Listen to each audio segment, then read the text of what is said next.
My sa momentálne nachádzame v Leviciach, kde budeme z Bebe Dobré ráno opäť plniť nejaké želania. Budú to vlastne dve želania spojené do jedného, čiže také mini prekvapenia, aby z toho bolo jedno veľké prekvapko. Vymyslela to Ema pre svoju maminu. Ahoj. Čo si vymyslela, povedz? No tak, chcela som upraviť nejakú vizáž tváre a upraviť jej vlasy, pretože dneska budeme mať také dve menšie oslavy. Dobrý deň. Teda vlastne Bebe Dobré ráno.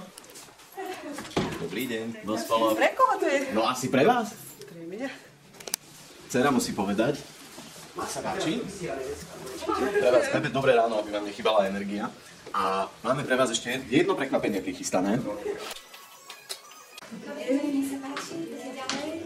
Dobrý deň.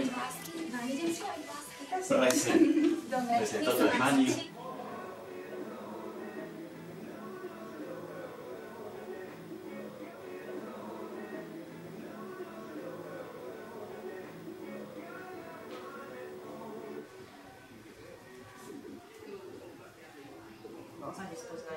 Môže byť? Môže, ale sa nespoznávam. Veď aby sme neprišli domov s tým, že manžel bude žiadať občiansky, si moja žena. No, nemám nič ani občiansky u seba, takže môže. A podľa hlasu vás pozná určite. Hej. 100%. Asi, hej. Dobre, som sa nezmenil. Mne sa páči, to máte od nás oslavu. Ja ďakujem vám veľmi pekne. Gratulujem vám. Ďakujem.